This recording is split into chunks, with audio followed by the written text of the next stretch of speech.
It's midnight on the East Coast, 9 p.m. in the West, and Donald Trump is 16 electoral votes away from capturing the presidency. There's a lot to talk about, and so we have extended our coverage by at least 1 hour on till 1 o'clock Eastern Time.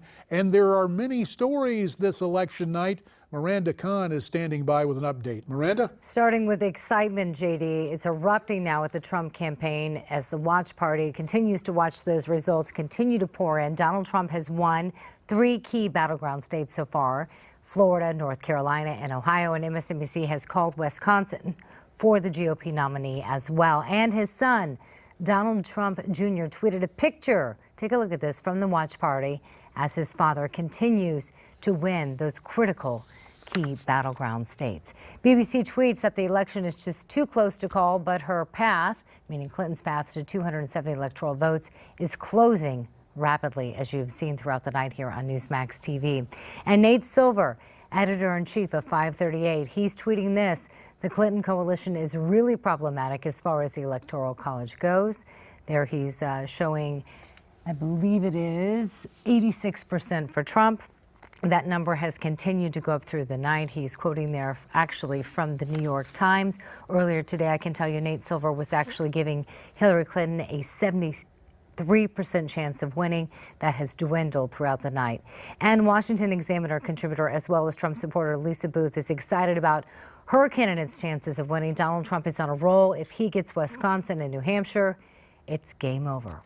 And be sure to stay tuned for more election results right here with our extended America Votes coverage. Back to you, JD. Thanks very much, Miranda. Let's talk about some of those numbers that have put Donald Trump 16 electoral votes away from winning the White House.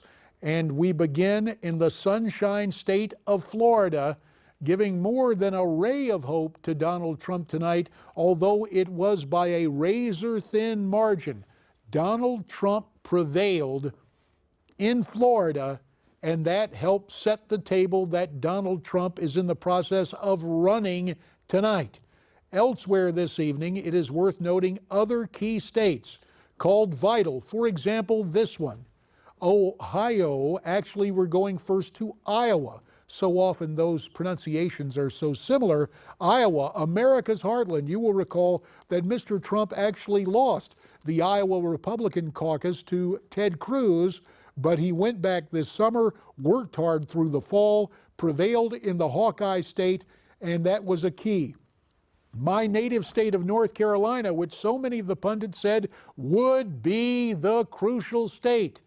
North Carolina remains Republican, voting as it did for Mitt Romney in 2012, now for Donald Trump in 2016. This is a mistake. Hillary Clinton did not win Wisconsin.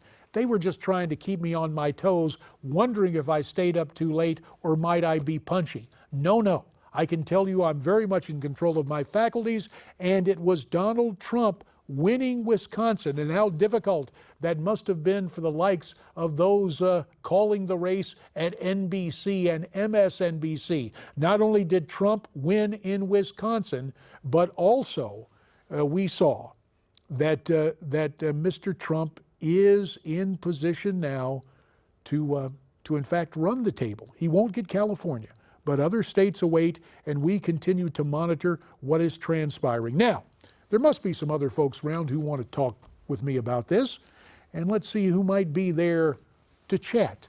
I'm all ears. Steve Malzberg is standing by at Newsmax New York. Stephen, after going over those numbers, you will pardon me, it's a bit of a whirlwind, and we're still trying to catch our breath. Steve, there you are, and also Bill Tucker is in the newsroom, and we've got plenty of news to talk about, fellas.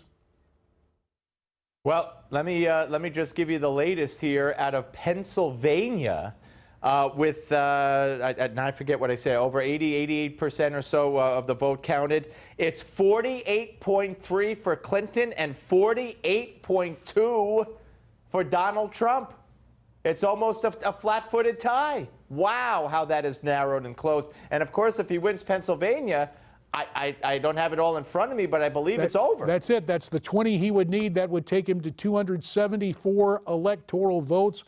Bill Tucker, what irony that would be, because Pennsylvania was Hillary Clinton's last stand. Barack Obama was there. Mrs. Obama was there. Former President Clinton was there with his wife. And Barack Obama, of course, said to everybody, if you cherish my legacy, you'll send Hillary on behind me. If Donald Trump takes Pennsylvania, oh, what a nasty mood Barack Obama is going to be in. Oh, it's going to be a bad, bad scene. And I just want to add, Steve came in here and he and I were talking. Trump's lead in Michigan is expanding. Imagine how absolutely mind-blowing, JD, it would be for him to take Pennsylvania and Michigan. That would be stunning. Well, it is a night for history, and we are monitoring to see if that in fact happens. And gentlemen, it may seem unseemly, and I am mindful, we talked about Michigan, and I think about the Michigan State football game of 2 years ago, where on a miracle play, Michigan State came back to win. So it ain't over yet. However, it does begin to get us thinking about a Trump administration, about those who will serve, and about what manner of president Donald John Trump will be. Steve Malzberg, you've probably known the Donald longer than the rest of us. What do you think? What kind of president will he make in terms of temperament? Well, again, we're working on the premise that he wins. I'd hate for something. I'm not one of those who says, "Oh, he's got a no-hitter going."